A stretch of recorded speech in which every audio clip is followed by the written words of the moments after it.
DU के सभी students वो चाहे किसी भी कोर्स में हो, वो अपने संस्थान की इन जड़ों से जरूर परिचित होंगे। अतीत की ये समझ हमारे अस्तित्व को आकार देती है, आदर्शों को आधार देती है और भविष्य के विजन को विस्तार देती है। साथियों, कोई इंसान हो या संस्थान, जब उसके संकल्प देश के लिए होते हैं तो उसकी सफलता भी देश की सफलताओं से कदम मिलाकर चलती है। कभी डीयू में केवल 3 कॉलेज थे, आज 90 से ज्यादा कॉलेज है। कभी भारत की इकोनॉमी फ्रेजाइल के लिस्ट में थी, खस्ता हाल थी। आज भारत दुनिया की टॉप 5 इकोनॉमीज में शामिल हो चुका है।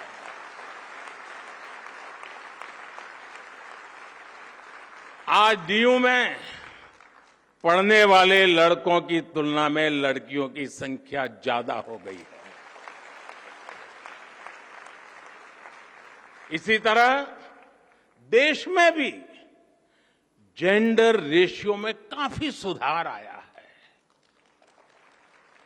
यानी शिक्षण संस्थान की जड़ें जितनी गहरी होती हैं, देश की शाखाएं उतनी ही ऊंचाइयों को छूती है।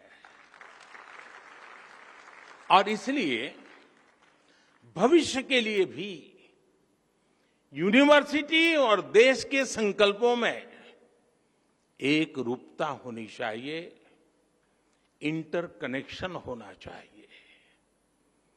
25 साल बाद जब देश अपनी आजादी के 100 साल पूरे करेगा, तब दिल्ली यूनिवर्सिटी अपनी स्थापना के 125 वर्ष मनाएगी।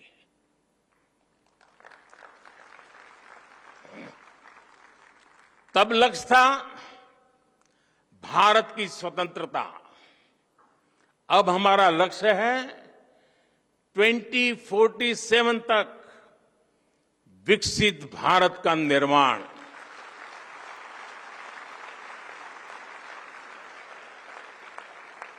पिछली शताब्दी के तीसरे दशक ने, अगर पिछली शताब्दी के इतिहास की तरफ नजर करें तो पिछली शताब्दी के तीसरे दशक ने स्वतंत्रता संग्राम को नई गति दी थी। अब इस शताब्दी का ये तीसरा दशक भारत की विकास यात्रा को नई रफ्तार देगा।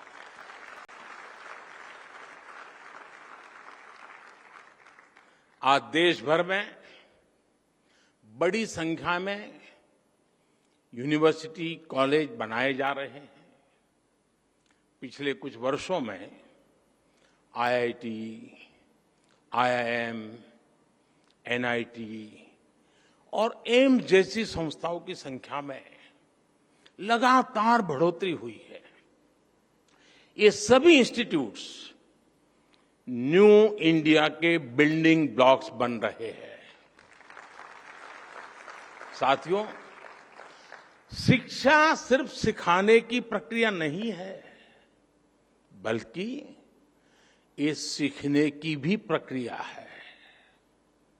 लंबे समय तक शिक्षा का फोकस इसी बात पर रहा कि छात्रों को क्या पढ़ाया जाना चाहिए, लेकिन हमने फोकस इस बात पर भी शिफ्ट किया कि छात्र क्या सीखना चाहता है।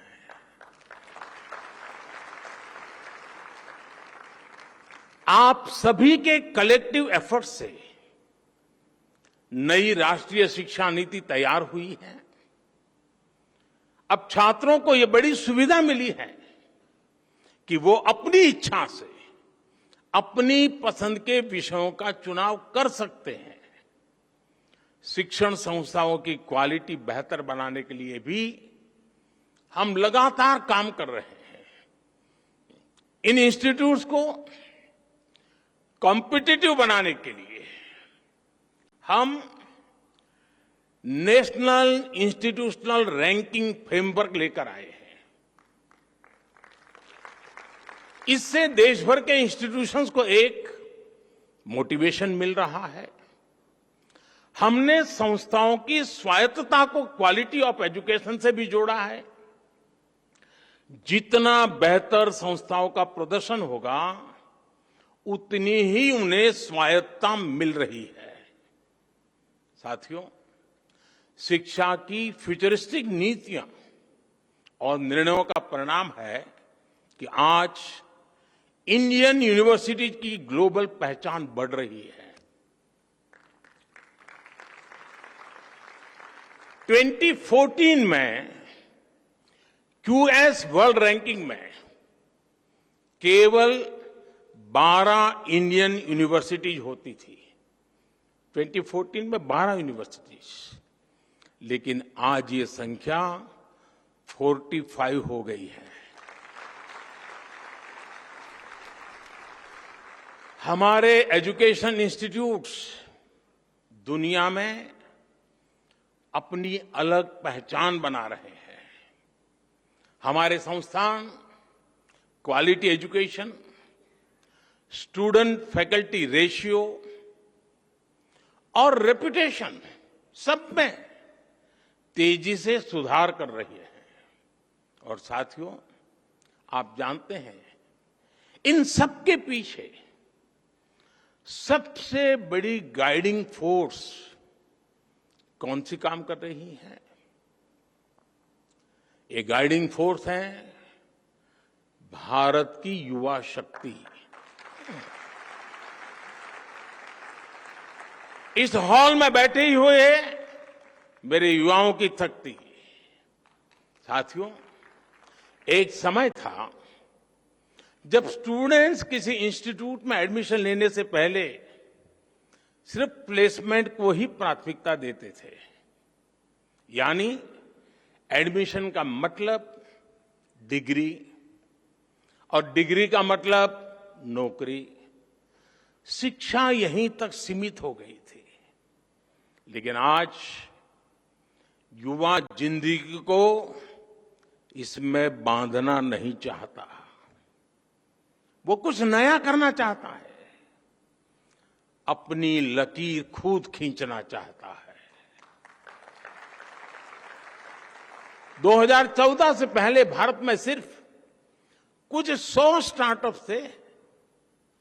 आज भारत में स्टार्टअप्स की संख्या 1 लाख को भी पार कर गई है।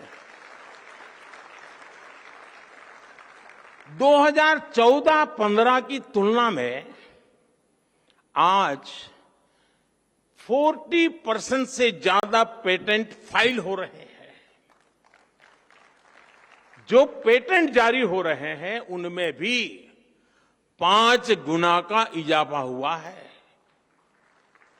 ग्लोबल इनोवेशन इंडेक्स, जिसमें भारत 18वें पायदान पर था 80 से की बात, वहां से बढ़कर के आज हम 46 पर पहुंच चुके हैं। वो स्थान हमने प्राप्त किया।